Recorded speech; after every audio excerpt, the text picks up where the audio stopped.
Okay, so welcome everyone. With all this technology, it's a lot to process already. So this is our first Psychology and Society group meeting and speaker for this term. So we're very happy to have Constance de Saint Laurent. For those who don't know, in the Psychology and Counseling department, and now I guess in Arts and Sciences, anyway, we organize term-based meetings, and we usually alternate between an external speaker and an internal speaker. And today we're very happy to have Constance because she's actually both. When we arranged the talk, she was a quasi-external speaker. She's based normally in Dublin at UCD, working remotely as the pandemic is, kind of encouraging us to do. But she's also teaching now at Webster Advanced Statistics. And actually, this is a good moment to advertise. She'll be teaching a Keystone course in Spring 2 on topics related to misinformation and social movement. So just if anyone is interested. So yes, what can I say about Constance? She's trained as a psychologist. Then she did training in data science. She holds a PhD from University of Neuchatel. Now she works as a researcher at UCD on topics related to the psychology of misinformation and COVID-19 in particular. And when we arranged the talk, COVID-19 was such a big topic, right? And now it feels like, super same. minor little thing we're talking about. But we're still going to do it. And thank you so much, Constance. And the floor is yours. Thank you. Well, certainly misinformation won't go away with COVID. So it's still, it will change shape. I'm sorry I'm going to sit because I'm pregnant and I can't stand for an hour. So it's a bit easier for me to be behind the computer.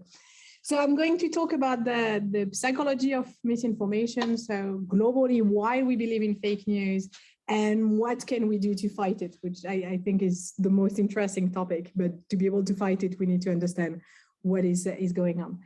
I'm going to start by just explaining a little bit what is misinformation and also give a bit of historical background because there are a lot of actually fake news about the history of fake news.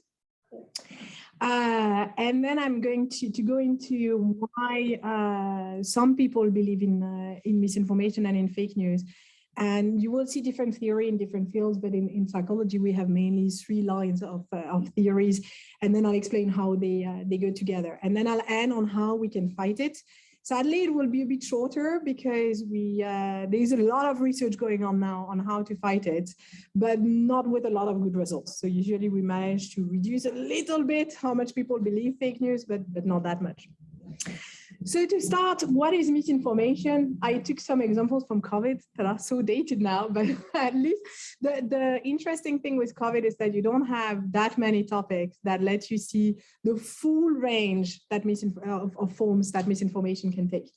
And you have a lot of different forms depending on who is going to do it and for what purpose. So usually when we talk about fake news, we imagine things like what you have on the top left corner in Forwards. That's the Alex Jones website. It's a website that publishes entirely false information. So that's the cliche of the very low quality press publishing whatever bullshit they want.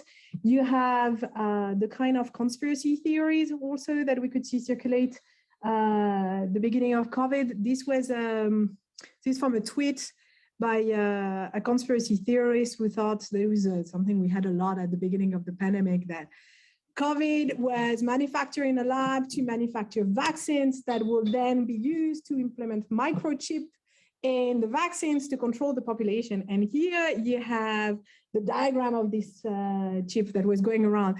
And what is very funny, if you look at the diagram, it's actually a pedal switch for a guitar. And if you look, you can see it, like it says foot switch, treble, bass, volume, like it's very clear, but it was still going around because it looks complex and odd. And we think, oh, it can be it could be a microchip.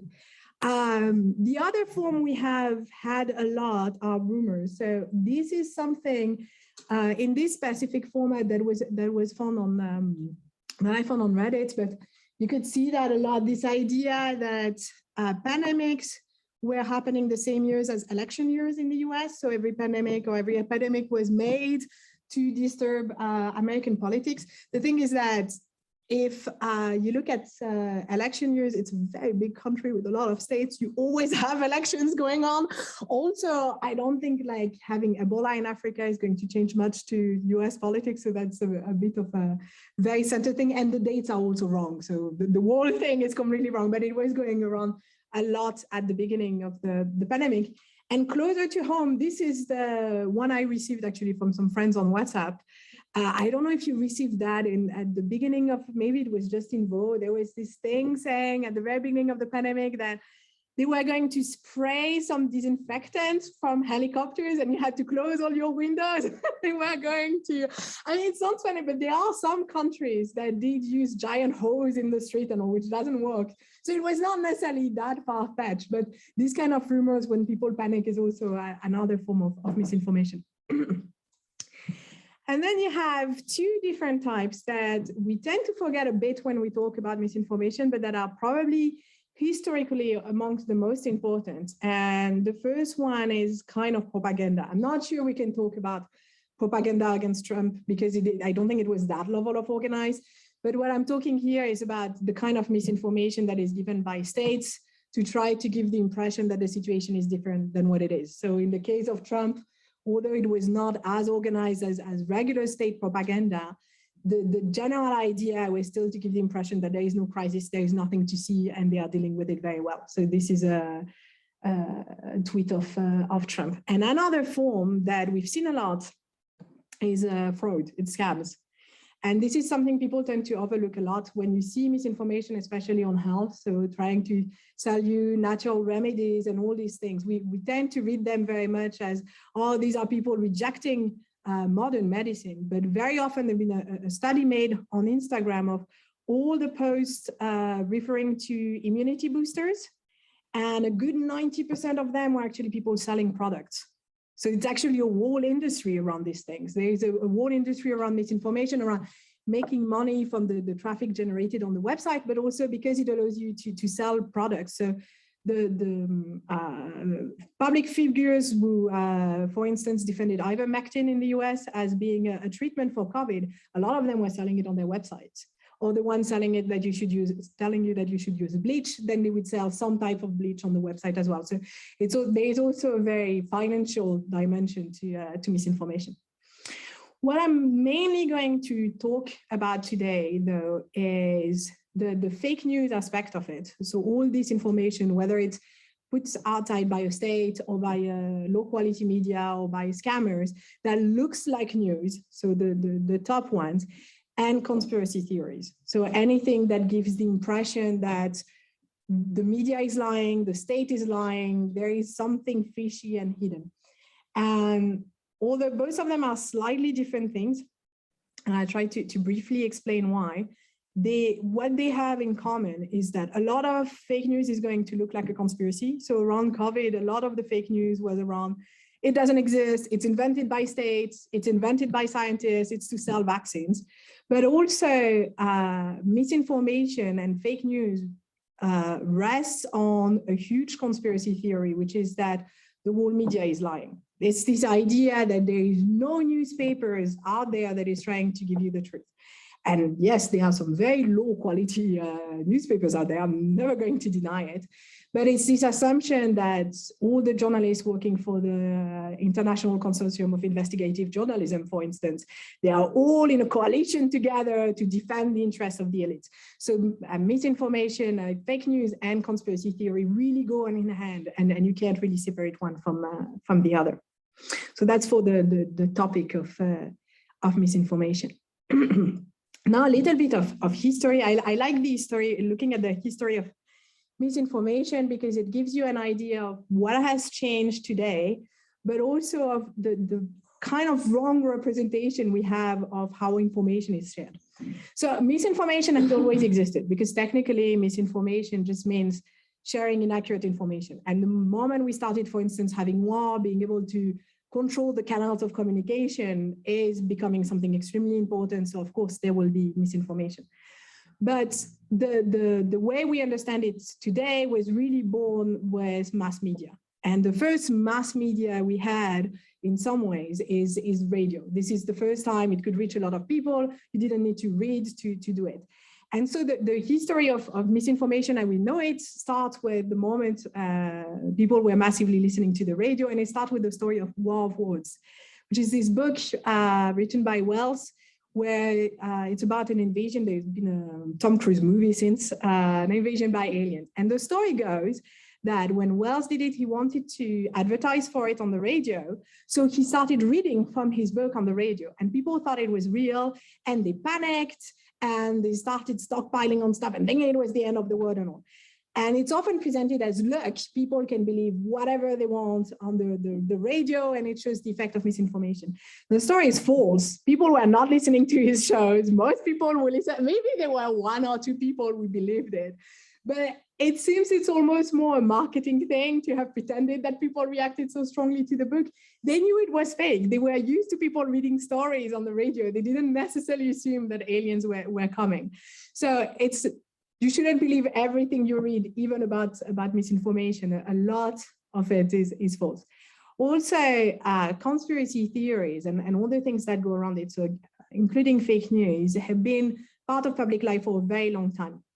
What I've put you here, it's a study they did on letters sent to the editors. I think it's the New York Times between 1890 and 2010.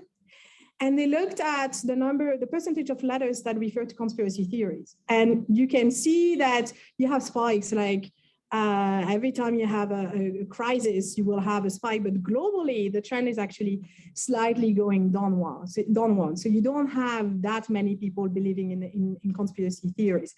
That said, there've been an analysis of American politics by Hofstadter, who says that for him, conspiracy thinking it depends also on the culture of the country. And for him, the American political lifestyle really encourages conspiracy theories more than some other countries do. And it would be interesting to compare this kind of trends with, for instance, Eastern European countries. What happens when you go from a state-controlled media to an open media? It also lends a different power to conspiracy theories after, when people grew up with a system where conspiracy theories were very often real. So that makes it. So globally, we haven't seen such a huge change. There hasn't been such a huge trend, but there've been some things that have changed. The first one is that we have moved from cultures of propaganda. For a very long time, most misinformation people would see was misinformation put forward by the state. And what changed was in the 60s, 70s, you had the tobacco lobby and then the oil lobbies that tried to change the way we see information and to diffuse a lot of information to prevent public bodies from forbidding tobacco and then from ruling against oil companies. So there's this beautiful book called The Merchant of Doubt, where they analyzed the documents they found from all these companies, looking at what were their strategies and how. And one thing that they've done, these lobbies, it started with the tobacco industry, but they found that the same playbook was applied to the oil industry with climate change. And the first thing they did, and you will recognize a pattern we often see in media now, is to give the false impression of balance. So they are the ones who started imposing this idea that when you have an issue that is controversial or a conflict, if you want to be fair, you need to show both sides and you need to show them equally. Which, if you think about it, is stupid. If a side is wrong, if the side is veto against, there is no fact, there's just one cuckoo person saying, well, no, I don't agree. You don't have to show it balanced. But this is what they imposed as a standard for media. And that left a lot of space for people who are not experts in their field, who are saying a lot of bad things, to actually be given half of the airways. And another thing they really worked very hard on was to reduce the trust people had in experts and in science. And when you look at all the graphs that show the average trust in science for people over the past decades, you can see it is plunging. It is really, it's disheartening. And so they really participated to the climate we see now. And that mutated before when we talk about misinformation, we think of the 2016 Trump campaign and then what happened after. But actually the way these misinformation from lobbies turned into the fake information we have now went through misinformation on vaccine, HIV conspiracies and all. It slowly mutated through that. So it's what was studied as misinformation just before the 2016 political American election, was all these lobbies that started popping online that are going to defend the fact that vaccines don't work, that HIV doesn't exist, and all this stuff. And that slowly mutated in something else. So all of this to say that we're not necessarily in a period where misinformation has increased a lot, but it has transformed a lot. One thing, though, is that there are periods that will encourage misinformation. And sadly, when I started studying it, it was not too much a fertile period. No, we are so much into it. Like COVID really. So when you look at this little graph, we'll have a massive spike for, this stops in 2010, but I'm sure for the pandemic period, we'll have a massive spike as well. It's a given. Because the first thing that really encourages misinformation and conspiracies is periods of unknown. So when you don't know what to believe and what to think, this is when it will leave a lot of room for conspiracies. And we don't like not knowing what is going on. And very often conspiracies are going to fill this gap of where we don't have knowledge. So when we didn't know what COVID was and where it came from, it was easier to think in some ways that it was a bioengineered weapon and that someone knew what was going on. Someone was in control, than to accept the reality that we don't know where this is going, we don't know what is going to happen. Also, we like to think that our leaders are in control of what happens. So when there is a period of unknown, we think they all necessarily failed and we trust them less, which also leaves a bit more room for conspiracies. Another thing that has played a huge role, and that one is more recent, is political polarization. It's a bit less the case in Europe, although we are starting to follow the trends of the US, but the US in particular is extremely polarized, which means that people won't trust the other side. And the polarization between Republicans and Democrats means when you look at polls, Republicans have stopped trusting science completely. They have stopped trusting anything that comes from a democratic source. When originally, for a lot of people, they accepted the fact that you don't have to agree politically with someone for them to be an expert in their field. It's different things. But the polarization in the US has started to do that, and it's starting to do the same in Europe as well, where if people have the impression that scientists are too much on the left and they themselves are on the right, for instance, they won't believe them, and the other way around. So that has been a huge problem. The other thing is that we tend to have cognitive biases when they are surprising or rare events that make us look for explanations, and we don't like coincidences. We always assume that if two things happen together, one must have caused the other or they must be related. And in reality, they are not necessarily. Especially when we don't have an official explanation and when something dramatic happens for very mundane causes. So for instance, one of the more recent, it's a bit old now, but a huge topic of conspiracy theory was the Katyn plane crash in Poland. I don't know if you remember, but in Poland about a decade ago, this plane crashed with almost all the Polish government. And it was an accident, but the whole thing, all the signs for now point to an accident. But it was so surprising, it was so shocking. They were also going to a commemoration that was kind of against some events that were against Russia, and then they crashed just above the forest where the event, the whole thing, it's mind-blowing. It sounds like a conspiracy, and it's really hard for us to think, no, plane crashes, not every day, luckily, but it happens. It doesn't have to be a conspiracy, but we find it very difficult to believe that. We also have a tendency, if we believe an explanation for an event in the past, to believe that the new event, if it's similar, is going to be due to a conspiracy as well. And that has posed a huge problem with the HIV epidemic, for instance, and then with COVID, with minorities that have been victims of medical conspiracy. For instance, there is this experiment that went on in the US for 40 years, where they experimented on syphilis on an African-American population. And for 40 years, none of the researchers said anything. They withdrew treatment from them. It's a horrible story if you look at it. And that means that for a lot of medical crises that happen after to the African-American population, they would not believe it. They believed that HIV was manufactured and all, but they kind of had some reasons that could explain that. And that also poses problem in former dictatorship as well, because people will think, well, before when that happened, it was a conspiracy. Why wouldn't it be now? And that brings me to the last thing that encourages conspiracies is different social and political contexts are going to change how much people believe in conspiracies. It's not something we have data on because it's really hard to have an index of how much, like you need something historical. You can't just look at the freedom of press at a given moment. You need to look at what happened over the full life course of people, like growing up in a country that didn't have free press for a very long time and suddenly having free press, of course, doesn't mean the same thing as having lived your whole life in a country with free press. It's completely different. So these different contexts are going to change how much people believe in conspiracies. And you could see it with the COVID. The conspiracies that were going on in Western and Eastern Europe were not exactly the same and were not centered around the same thing. So there were a lot more conspiracies in the West about pharmaceutical companies and Bill Gates being evil, when in Eastern European countries, there were a lot of things about the state lying. So that was a bit the difference between the two that encourages that. And then just all of this has also contributed to a period that we've called post-truths. So it's in large part an effect of the lobbies I was talking about from the tobacco industry and all, and that problem with this impression that now we live in a period where feelings matter more than fact, because we don't trust experts anymore, because we have this impression that is a false balance between arguments that might be based in fact and some that are based in feelings. We feel that there's this impression that one matters more than the others.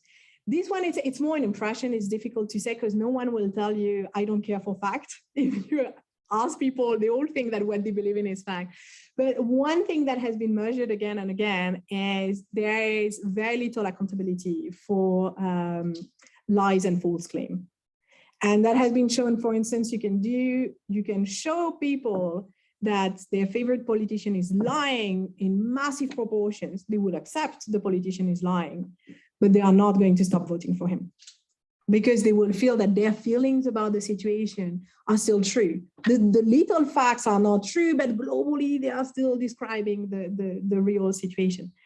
And they've shown as well that we have a tendency to believe a bit more now. What we call pseudo-profound bullshit is when you put buzzwords together and you try to make it sound fancy. So you see a lot of people do that on fake gurus and all this stuff, or influencers, they will do that. It means absolutely nothing, but some people can be very sensitive to that. And as I said already, we have a lower trust in expert and a very polarized public sphere. I've put you here just to give you an idea. This is the feeling barometer in the US between Democrats and Republicans. So how they feel towards the other political side. And you can see how before roughly half the Republicans and half the Democrats had still a positive vision of each other. And it dropped below 30% now. So it really is collapsing. And all of these things together have encouraged populism, and populism relies a lot on conspiracy theory because it relies a lot on this idea that the elite is out to get you. And it has also led to a decline in public health because we've talked at first a lot for fake news about political stuff, but we see now with COVID the effect it has on health, people not taking vaccines that can save their lives. We see it with cancer treatment, with people refusing to go to chemotherapy when it could save their life and go for natural treatments. I'm not saying that against natural treatment, but if there is a scientifically proven treatment that helps you, you can do both. You don't have to drop the other one. And there have been studies showing that the more people believe in misinformation, the less likely they are to respect. Hello. I got a ticket for MLC 2. Was it you who sent it? No. No, okay. Okay, then. Thank you. And believing misinformation more also makes people less likely to want to get a vaccine. So that does have a problem. I see that I'm not very good with time, so I'll go just briefly on this because I just wanted to go back on the causes because I told you so this story of the lobby, but there are a few other causes, and there are three main causes. The first one is in parallel to this effect of lobby, we've had a huge decline in traditional press. in large part because of the internet, because it's really hard for newspapers to get advertising revenues. Even if you go on the newspaper's website, a lot of the revenues are going to be captured by Google before that, or by Facebook before that on the platform. And it has also become very cheap to copy the articles from other, or to publish very crappy articles.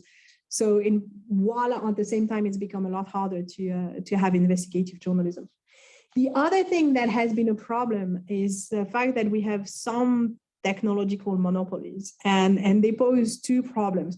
The moment you have a monopoly, you encourage inequalities. And the moment you encourage inequality, you make it difficult for people to have access to good information, to have a fair representation of the world. But also, most of the big technology company we have today with Facebook or Meta or Twitter, all this stuff, what we don't realize is that we see them as primarily social media, but they are primarily media companies. The main thing they are going to give people is a moderated content and some news about what is going on with their friends, with the world, with different stuff. And because they have a monopoly over what they do, when they do crappy stuff, we can't really escape them. And that is, of course, a huge problem for the information ecosystem. So I bring it to the last big cause that is always presented as it's responsible for all of our misinformation is social media. That it's seen as the root cause. And there are some reasons why not. I'll go briefly into it after, but there are a few reasons why it is kind of true. The first thing is that social media is going to spread information that is difficult to verify. And by difficult, I don't mean impossible. I just mean that most of us, most of the time, are lazy. We don't have time to check everything we see. And when you see something on social media, you have to click on it. It takes you to another website. And because there's been a decline of the traditional press, most websites are actually going to take their information from other newspapers, and then to get to the root of the thing, I think on average, they say you need 5 clicks or something like this, which is a lot. We don't have time to do that for every piece of information we see. The other thing is that we have a tendency in real life too, but it's actually way worse online, to get together with people who think like us. And in real life, we don't have a choice to meddle a bit, but on social media, we can choose. And the more you go with people who think like you, the more you will get polarized. And then you will tend to believe more extreme information. And another thing that has been observed is that misinformation tends to be more surprising and shocking, and we tend to spread surprising and shocking information faster. So all the studies of information, how information spreads on Twitter, for instance, show that misinformation is going to spread wider, so to much wider network, and going to be retweeted more, so a lot deeper and a lot faster than accurate information, because we tend to privilege stuff that are new and shocking and on. So that is really a problem.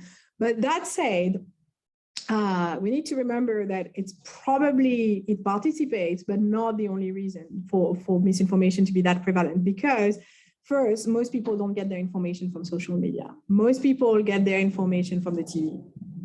And I'm not saying information is good quality on TV. I think that is part of the problem. But we have a tendency to overestimate how much information people get from their social media feed, when usually they will get it more the traditional route. Another thing is very few people are exposed to misinformation. And there's been a very interesting study on misinformation during the 2016 election campaign in the US that showed that 1% of users on Twitter see 80% of the misinformation. So the 99% share the 20% left.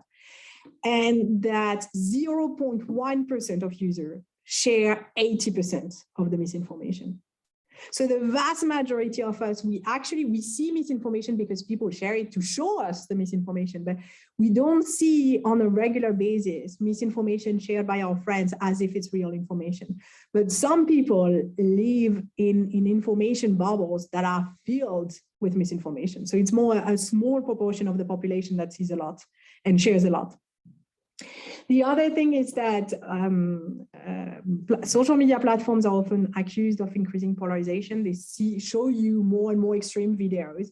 There's been a study showing it's not the case. It's to be taken with a grain of salt, because this is from the Facebook teams, actually, because no one can access properly Facebook data anymore, or at least not massively. But that said, from the design of the paper, there is no reason to believe they necessarily lie, but it's to be taken with a grain of salt. And the last thing that we need to remember is that people do not globally care about the news. They really don't. Most of us give very little attention to the news and not for a very long time. So when there is a crisis, maybe you'll get a bit people's attention, but most of the time they don't read stuff. So the majority of the population is more uninformed than misinformed. So that reduces also the effect of fake news because people don't see them basically. So now there are still some people who believe in fake news. Do you have any questions before I move on to the second part? No? Can come later. Okay. I love this this meme. I love all these fake quotes. So who believes in fake news? Well, I wanted to show you the main reason we believe in fake news is because of this type of fake news. So the top one is fake news on Trump, again from the 2016 election, making him say something very stupid, basically. The quote is just making him sound stupid. And the second one is one from around the same period that said Pope Francis was supporting Trump. Both are false, but they show you why we believe misinformation. We tend to believe misinformation that is congruent with what we already believed. So if you believe Trump is an idiot, you're more likely to believe this. If you believe Trump is fantastic and is sent by God, you're more likely to believe the second one. So basically, the main reason we tend to believe misinformation is because we are biased and we are lazy. So we are going to do what we call directed motivated reasoning. So it's not that we don't take accuracy of information into account, but we are going to give more importance to what we believe already when we look at new information. And so that will change how we evaluate the new information, how we use it as well. So you might even see some information you disagree with, think, yeah, maybe it's true, but you're probably not going to use it when you decide for whom you should vote or if you should get a vaccine. It's globally unconscious. We don't do it. If I ask all of you if you're biased, you will completely underestimate how biased you are. We all are. It's something we need to accept.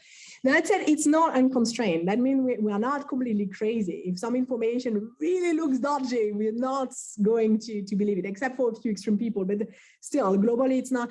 But it's just enough to nudge us a little bit towards some bad information. And the other thing is that it's not necessarily that we refuse information that disagrees with our beliefs. It's more that we really like information we agree with. We really have a tendency to go. So if you give a Facebook feed to people, they might go to read a few articles they disagree with, but they will massively go towards the stuff they agree with because it's more comfortable. It feels a bit nicer to do. Another thing that kind of goes with that is that we're kind of lazy in the way we think. So I don't know if you've heard of the thinking fast and slow, the Kahneman theory, that we have these two ways of thinking. Either something that is in psychology is more often called intuitive versus analytical thinking, but it's this idea that either we go for what feels right, it's intuitive, it's on the spot, or we try to think deeply and be analytical about it. And both have their values in different contexts, but when you're looking at facts, analytical thinking is going to help you more. And what has been shown is that people who tend to reason with intuitions a lot will tend to fall for fake news, conspiracy theories, and a lot more, especially when we are, for instance, when you're trying to explain a very rare event and the reality is we don't know. And there is this conspiracy that looks kind of nice. If you rely on intuitive thinking, you're going to fall for it more. But that would give the impression somehow that, oh, then the more analytical and the more clever you are, the less you fall for misinformation. When the reality is that what matters more is that we are lazy. We are all busy people, and some of us care about the news more than others. So if you really care about the news, if you really care about accuracy, you will fall for misinformation less. But most people are very busy. They have other things on their mind. And so they will intuitively reason about something, even if they could reason about it analytically. And then they are going to fall for the misinformation. And the problem is that even if you make them realize that later, once we've accepted some information as true, it's really hard to change our mind, to really effectively change it. So that's for the first explanation.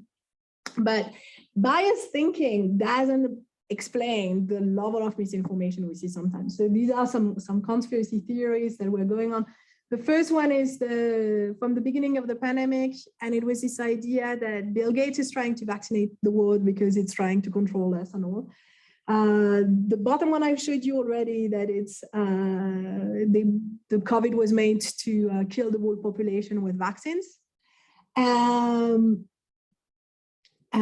This is there is a subreddit, it's been banned since, called No New Normal, that was devoted to this idea that we're all trying to pass the COVID pandemic as normal, and they're refusing it and saying it's completely crazy of all of us to believe in it. So here we are on more extreme kind of beliefs, and bias will not make you believe that aliens are adopting people. It's not going to make you believe that. What happens is that you have some personalities and some people who will fall a bit more for conspiracy theories. And the theory comes from an early study on conspiracy theory, I mean, early from the 90s, because that's where the study of the phenomena really started, where they discovered that believing in conspiracy theory was a monolithical belief system, which means that if you believe in one conspiracy theory, you're more likely to believe in other, which said like this seems, okay, that seems kind of logical. But in practice, it means that if you ask people if they believe that Lady Diana didn't die, and you ask them if they believe that she was assassinated, the people who believe in one are more likely to believe in the other. They seem contradictory, but what brings them together is this idea that people are lying, that we don't have the whole truth, we don't know what is going on in the world. So the conspiracy mentality is not usually about one specific conspiracy, it's more about this idea that the elites are lying to us, the media is lying to us, there is something else going on. And there are some traits of people who believe in conspiracy. It is to be taken with a grain of salt, because these are tendencies. And it's not like if you meet someone who believes in conspiracy theory, you can be like, they have low self-esteem. Don't take it that simply. But one thing that has been seen is that it's people who tend to trust society less, to feel a bit more powerless, who tend to have a certain hostility. So they believe that others are hostile as well and trying to get them. And high anomie. Anomie is this feeling that society is going nowhere, that everything is doomed, that is going to be absolutely terrible. Another thing is that it's linked to schizotypy, which is, it's not a pathological trait. It's a personality trait that it resembles schizophrenia in some aspects, but it's really in the non-pathological family. Because you can be a little bit paranoid without being completely, it's two different things. So there is a tendency for people who believe in conspiracy theories to be a bit more suspicious of others, to be a bit more paranoid, but also to believe more in magic and this kind of thing, which explains why some conspiracy theories are about lizard people or things that seem completely out there. It's because it's not fully the same thing to believe in one and the other, but people who tend to believe in one tend to believe in the other. And that goes together. And another thing that is a bit less linked to personality, but still is worldviews. There are some worldviews that will invite believing conspiracies more than others. If you're very much on the left, you would believe conspiracy theories from big corporation a lot more. So that's why the conspiracy you'll see a lot on the left are all the conspiracies around big pharma that is trying to make money out of everyone. That's very much on that side. When the ones about climate change are usually more for people who believe in the free market. And they think that the conspiracy around climate change is made because China wants to overtake the US. And the best way to do that is to destroy their economy. And the best way to do that is to prevent them from polluting. So that's a bit the logic. So you do have some worldviews that are going to invite different forms of conspiracy theories. But one thing, so there are these traits that you can find, but there's been a study asking whether is it really that some people tend to believe more in conspiracy, or they simply tend to enter this kind of media ecosystem more and to be more active on networks that are going to share conspiracy theories. Because there's been a study looking at Facebook users of pages that support science and pages that support conspiracies. And they look at what kind of people are going to heavily comment and heavily participate. And you can look at some personality traits, not a lot, but some in the way people speak. So if they use a lot of I and we, if they use very hostile vocabulary and all. And they found that there was almost no difference between users who are extremely active in science pages and users who are extremely active in conspiracy pages. So there is also a type of person who will fall in these kind of echo chambers, no matter what type of information they are going to show. Then the last theory has to do with political identity. So these are the pictures you probably remember from the inauguration crowd of Trump and the first inauguration crowd for Obama. And I mean, if I ask anyone who does not know about American politics, doesn't know what this is, which crowd is bigger, everyone will tell you this one. They ran this experiment in the US with people where they would ask them which one is bigger, but they would pretend sometimes this was Trump, this was Obama, sometimes they would revert it. And when they would ask Republicans, their answer will change depending on the label. So they know which one is bigger. Of course they know. But what they are doing is an act of performing politics. And a lot of people who defend some fake news, they don't necessarily believe the content of it. They're also defending a certain identity and a certain representation of the world. So we end up in some online communities, not all of us, but you will have some communities on we often imagine it's something that happens in dark corners of the internet, but you have some dark corners of Twitter and Facebook and all, but you will have these groups that will make an effort to create these kind of communities that will have a completely different vision of what is going on. And then deciding if a crowd is bigger than the other is actually just a matter of defending a specific identity. It's not a matter of defending the truth anymore. And it becomes also about defending your worldview and what you believe to be the truth against what other people are believing. And it's not anymore about facts. It's really about this feeling and this representation of reality. Another thing that encourages this kind of performative responding is the fact that people don't believe experts anymore. So when they answer about these images, they are going to assume one is doctored or the media is lying, and it's not the picture they are pretending it is.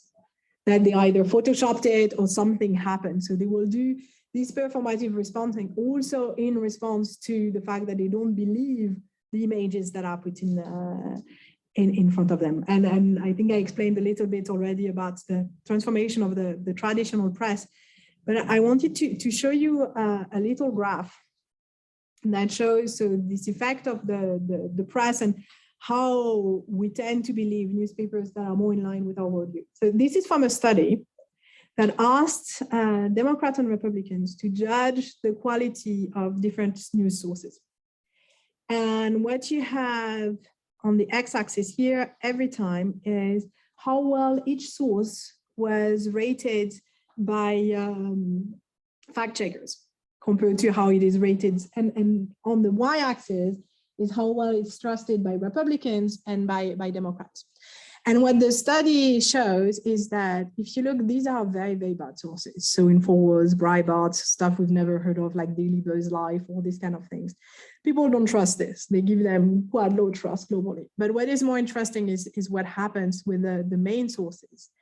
And you can see that, for instance, Republicans trust Fox News a lot more than they trust the New York Times.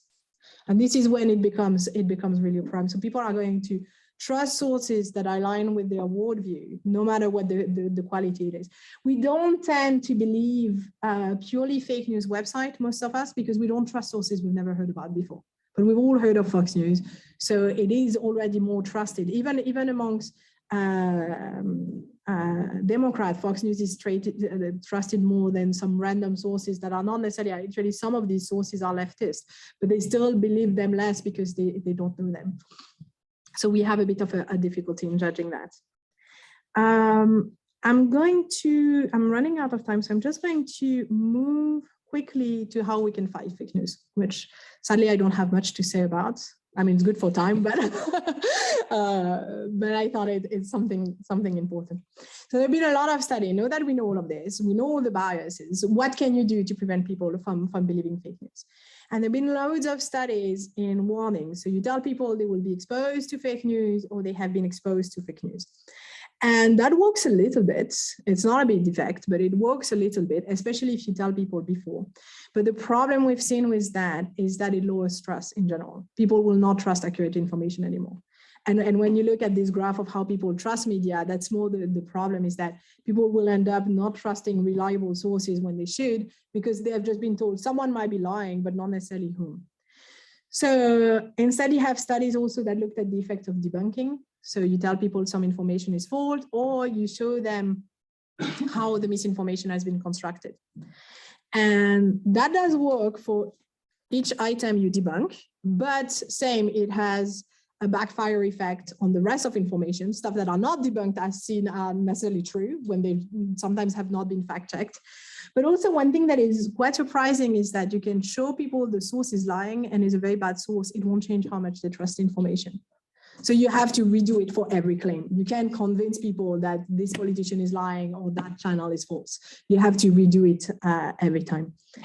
There have been some efforts done in education. And the less good side is that political knowledge doesn't help.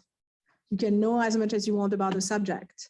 It doesn't mean you're safe from misinformation. We've seen that a lot with COVID, where we always assume medical staff is going to be less sensitive to medical misinformation, and it was not necessarily the case, because you can't know everything about everything. And the problem is that for some people, not everyone, but for some people, the more they know about a field, the more they will be confident about their judgment, even when they're wrong.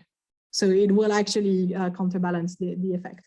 One thing that works a lot better is online literacy training. So the real hope here is that education will help. That if you train people, and there have been some games developed to train people to spot misinformation, and that works a lot better. It's not bulletproof, it's not miraculous, but this is really what helps. It just asks for a lot of more investment than putting a little label on a Facebook feed. So that's why it's been done a lot less. One thing, though, is that it's really hard to reach the right people. People who read fact checks are people who are well informed and are critical already. People who are misinformed usually don't know they are misinformed, so they're not going to go play your educational game or do something like this. And the other one is that fact checks and all these things do not change when people vote for liars. So that is still a problem that remains. The last thing I wanted to say, and then I'm sorry, I really ran over time, so I want to keep a bit of time for questions. But the last thing I wanted to say was just a little bit about public policy, that a huge thing is that we do need to regulate social media and media. We do need to make an effort to fight information that is low quality, and that the main role of social media has been to actually show us information. They make money out of our data. They need to provide us a service. The service they provide us is moderation.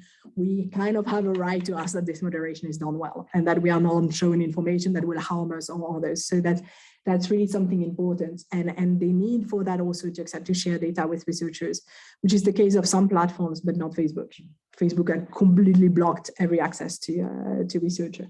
We also need to support good journalism, and especially on the right. The vast majority of newspapers lean on the left.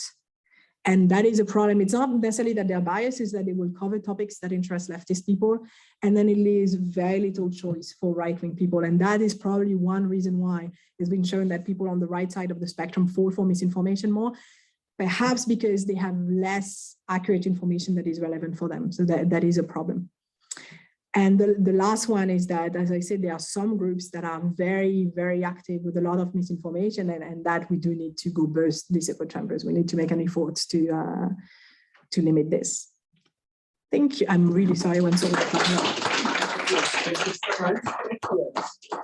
No, it was perfect, actually. We have a few minutes for questions, but you also have Constance's email, so you can be in touch. Any questions? And I don't know if the online can...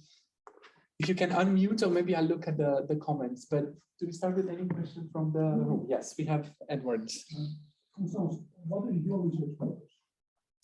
Right now, so part of our focus has been to, we are looking at the effect it has on behavior. What does it do to you to be exposed to misinformation? Because one thing we have noticed is, so why do fact checks work, but they don't change how much people will vote for someone? So we need to understand a lot better what misinformation changes how people will behave, because that's what we should focus on. If it's so hard to find misinformation, we need to find the ones that matter. So that's what we've been working on. The other thing we're doing now is that we're doing this massive review of everything that has been published on the topic.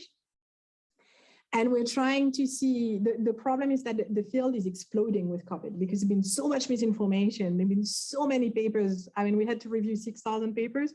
We don't look at all of them in details, but that is taking us a lot of time.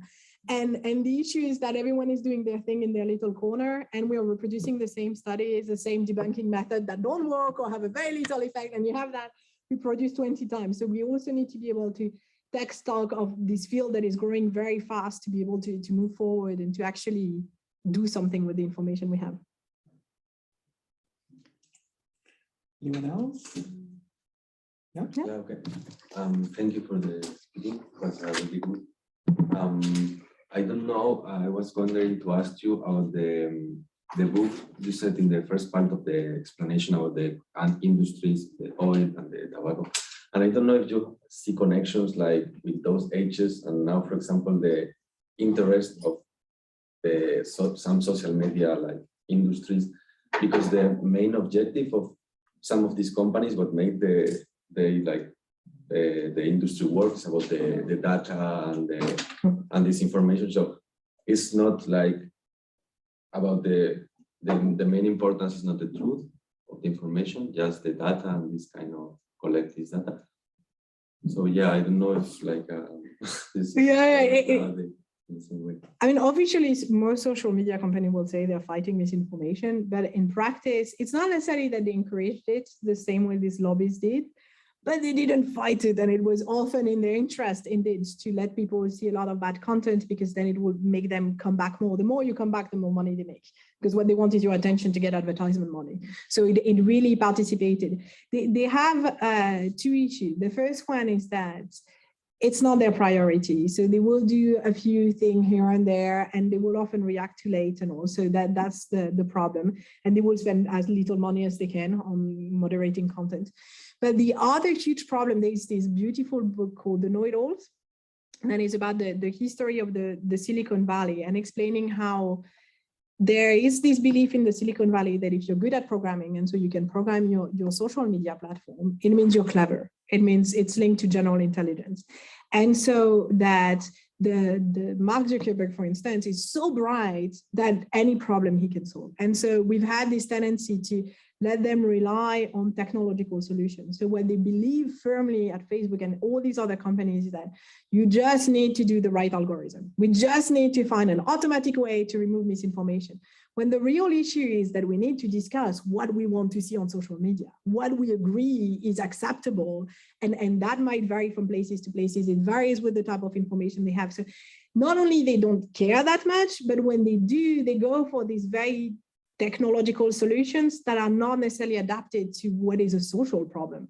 And that's also participate to the issue. Yeah. Other questions, remarks? Yes, let's see.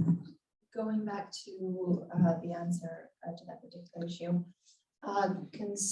limiting the amount of information available on social media or limiting the type of information available on social media, could that backfire potentially for people, especially who believe in conspiracy theories and who think that information is being limited more? That's often been the case. You have a thing on Twitter called Shadowbanning. I mean, it was a thing a couple of years ago at least. I don't think they talk that much about it anymore. Anyway, Twitter did this thing at one point where when people would show too much misinformation, but they didn't feel they had the ground to ban them, they would just remove them from search and not put their tweets up. And then it became a thing because you couldn't know if you had been shadow banned because you're not fully banned. It's a bit hidden. So it became a huge conspiracy theory about that. And it was so funny to see some public figures, people just didn't care what they tweeted. And they said, yeah, I've been shadow banned. Everyone was like, no, we can see you. We just don't care. But so, yeah, it gives this impression, and it's a discourse you will see a lot on social media that, oh, we've been censored and you can't say this and you can't say that. And also it does backfire for that. But that's why you need to tackle a little bit differently the general information ecosystem, what most of us see. And this is where the issue is not necessarily very strong misinformation, but all this shit quality media that will do the sensational titles and all that we need to work on. And then separately, you need to work on these echo chambers and these bubbles of people. And there we don't really have answers for that, because we are with populations that are very extremist in some cases, with some very weird mixes of reasons. Some people just want to belong. Some might have mental health issues. You can have very different reasons to end up in these spheres who believe that aliens are controlling the world.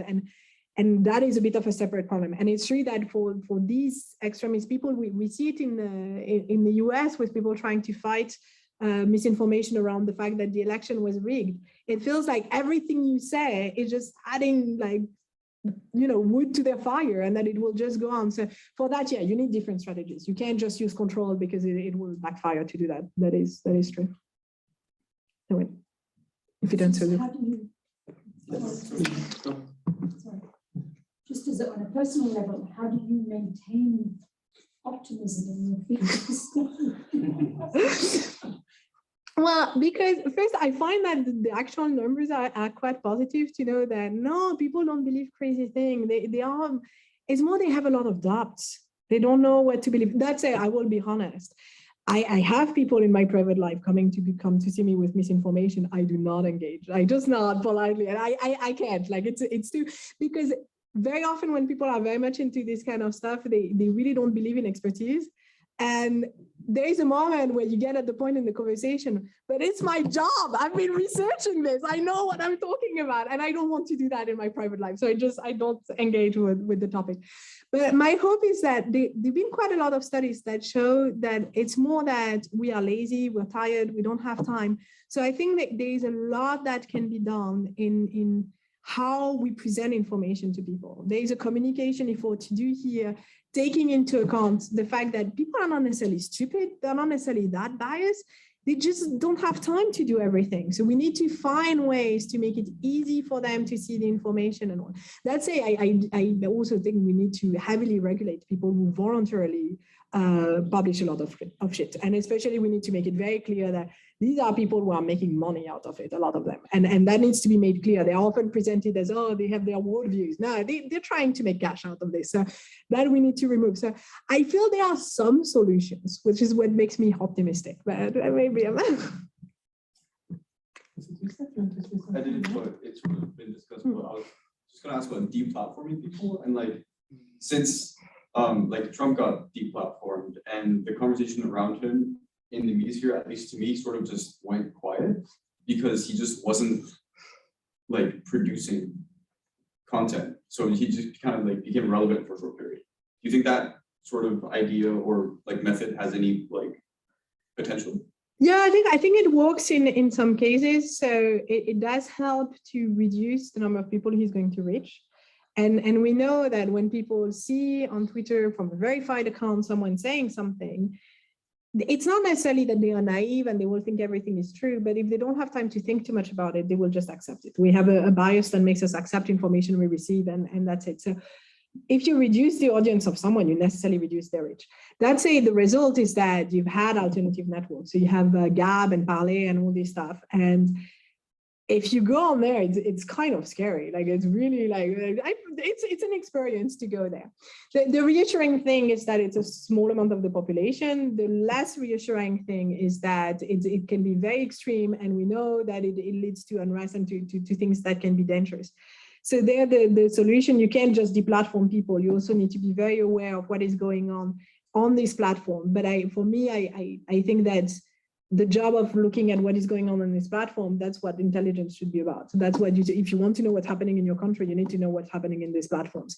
And even in a democracy, part of your job, we do that for terrorists. Well, we should do the same for people who go. I mean, some of these people believe that governments are out there to kill them and that they should act first. So they are really terrorists in that sense. And so you can't just deplatform for very extreme people. You also need to have people looking at what is going on and controlling a minimum. We are not going to delete these new platforms, and that's kind of the beauty of the internet also, that they are allowed to exist. I'm not advocating to control everything, but you still need to make sure it doesn't go too far. So you can't just do one. You have to do both, I think. Sarah, last. Yeah, I guess you can take this as a comment, and we can discuss it with the faculty. Yeah, snack. I'm looking forward to learning more about your newer research about the links with behavior, because I think it's really interesting. And I was thinking, I'd love to hear anything about that if there's anything coming out already, but I understand it's really early days. And also like the flip side of that, which is the idea that sometimes we know things are good for us and actually we don't do it, right? I mean, like in the evening I could be eating like, 5 fruits whilst I'm studying, but I might be eating a bar of chocolate.